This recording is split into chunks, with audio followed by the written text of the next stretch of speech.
دیکھا یہ جا رہا ہے کہ بہت پینک آیا ہوا ہے فیڈرل گورنمنٹ میں اس وقت کہ ہم نے دیکھا کنٹینرز کی دیواریں اور پوری تیاری ہے، بڑے سخت بیانات آ رہے ہیں انٹیریئر منسٹر کے. یہ اور بات ہے عمران خان صاحب نے آج ان کو جوابی وار کر دیا اور انہوں نے کہا کہ تمہیں جگہ نہیں ملے گی چھپنے کی. گورنمنٹ کی اتنی پریشانی کیوں ہے؟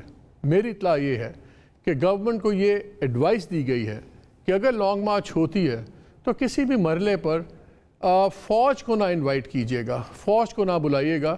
اور ریزن اسٹینسبلی دیا گیا ہے کہ کیونکہ فوج کی اسٹرینتھ اس وقت بارڈرز پہ بڑی ٹینشن ہے، وہاں پہ بڑا اس وقت ریکوائرمنٹ ہے ڈپلائمنٹ کی. دوسرا، فوج ریلیف ریلیٹڈ ایکٹیویٹیز میں بہت بری طرح پھنسی ہوئی ہے، تو شاید ممکن نہ ہو اسپیئر کرنا ٹروپس کو.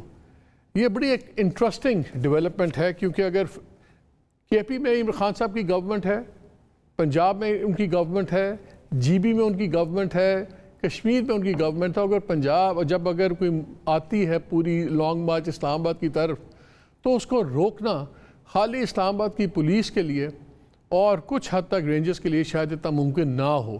اور فیڈرل گورنمنٹ کے جو پلانرز تھے ان کے لیے بڑا یہ ایک تسلی بخش بات تھی. انہوں نے کہا تھا کہ اور پرائیویٹلی بات بھی کرتے تھے کہ ہم فوج ڈپلوائے کر دیں گے، پھر دیکھتے ہیں فوج کے ساتھ کون ٹکراتا ہے. اور اگر یہ میسج ان کو مل گیا ہے کہ فوج پہ ریلائی نہ کریں تو سڈنلی سب کو اپنے ڈرائنگ بورڈز پہ واپس جا کے اسٹریٹجی ریویو کرنی ہوگی. یہ ہیں پولیٹیکل خبریں. ان دا مین ٹائم مہنگائی نے تباہی پھیر دیا ہم سب کی. ڈالر ہے قابو نہیں ہو رہا. آج جو ڈالر ہے انٹر بینک میں قریباً 240 سے ملے 239.71 240 پہ، مارکیٹ میں 248 49 کا بھی نہیں مل رہا. مہنگائی جو سی ہے بالکل چھت پھاڑ کے چلی گئی ہے 27.6%. تو اینولی ہے، ویکلی اس کی ریشو نکالیں 45%. گندم جو 400 والی تھی وہ نئی پرانی بوریاں نئے ریٹوں پہ بک رہی ہیں. بجلی کے بل بڑھتے جا رہے ہیں. لگ یہ رہا ہے کہ گورنمنٹ کے پاس کوئی ایک اکنامک پلان نہیں ہے، آؤٹ آف باکس تھنکنگ نہیں ہے.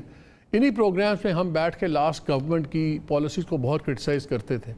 ہم نے 2-3 ماہ دیے کہ شاید یہ گورنمنٹ انیشلی ہو گیا ہے فلڈز، لیکن ہم دیکھ رہے ہیں کہ فلڈ سے پہلے کی پالیسیز اور بعد کی پالیسیز میں کوئی فرق نظر نہیں آ رہا. عمران خان صاحب نے اسلام آباد ہائی کورٹ کو آج کلیئرلی کہہ دیا کہ وہ اپولوجائز کر رہے ہیں جو انہوں نے دھمکیاں دے دی تھی جج صاحبہ کو، زیبا کو. اور انہوں نے یہاں تک کہہ دیا کہ اگر عدالت چاہے گی تو وہ جج کے پاس جا کے معافی مانگنے پہ بھی تیار ہیں. سو اس کا مطلب ہے کہ اب اس کا ڈراپ سین آ جائے گا. اب ان کی نئی ڈیٹ پڑ گئی ہے اور عدالت نے ان کو کہہ دیا کہ آپ ایفیڈیوٹ دے دیں.